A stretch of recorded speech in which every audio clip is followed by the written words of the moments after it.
Union পরিষদ নির্বাচনে chairman পদে এইচএসসি এবং মেম্বার পদে এসএসসি সনদের মূল কপি জমা দেওয়া বাধ্যতামূলক করা হয়েছে। তা না দিলে মনোনয়নপত্র বাতিল হবে। সামাজিক যোগাযোগ মাধ্যমে ছড়ানো এমন একটি দাবিকে ঘিরে দেশ জুড়ে ব্যাপক বিভ্রান্তি তৈরি হয়েছে।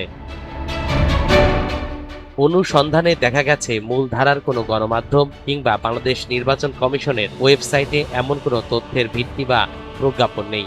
2009 সালের ইউনিয়ন পরিষদ আইনের 26 ধারা পর্যালোচনা করে দেখা যায়, ইউপি নির্বাচনে চেয়ারম্যান বা মেম্বার পদে প্রার্থী হওয়ার জন্য কোনো ন্যূনতম যোগ্যতা নির্ধারণ করা হয়নি। ফলে প্রাতিষ্ঠানিক শিক্ষাগত যোগ্যতা না থাকলেও আইনগতভাবে যে কোনো যোগ্য নাগরিক এই নির্বাচনে অংশ নিতে পারেন। AKS অর্জন করল গিনেস ওয়ার্ল্ড রেকর্ডস। AKS প্রকৃত ঘটনা হচ্ছে, গত 22 জুলাই ইউপি চেয়ারম্যান পদে প্রার্থীদের জন্য ন্যূনতম শিক্ষাগত যোগ্যতা কমপক্ষে স্নাতক নির্ধারণের বিষয়ে একটি রিট আবেদনের প্রাথমিক শুনানি শেষে হাইকোর্ট রুল জারি করেন।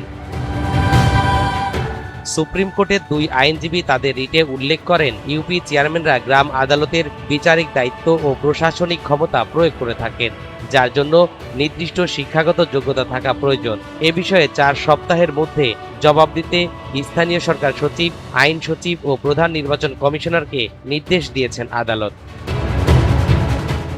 এই আইনি পদক্ষেপের বিষয়টিকেই বিকৃত করে বিভ্রান্তি ছড়ানো হচ্ছে। নির্বাচন কমিশনার মোহাম্মদ আনোয়ারুল ইসলাম সরকার পরিষ্কারভাবে জানিয়েছেন, ইউপি চেয়ারম্যানের শিক্ষাগত যোগ্যতা নির্ধারণের বিষয়ে নির্বাচন কমিশন এখনো কোনো সিদ্ধান্ত নেয়নি। ফলে যে খবরটি ছড়ানো হয়েছে তা সম্পূর্ণ ভিত্তিহীন ও ভুয়া। তরিকুল ইসলাম, এনটিভি অনলাইন।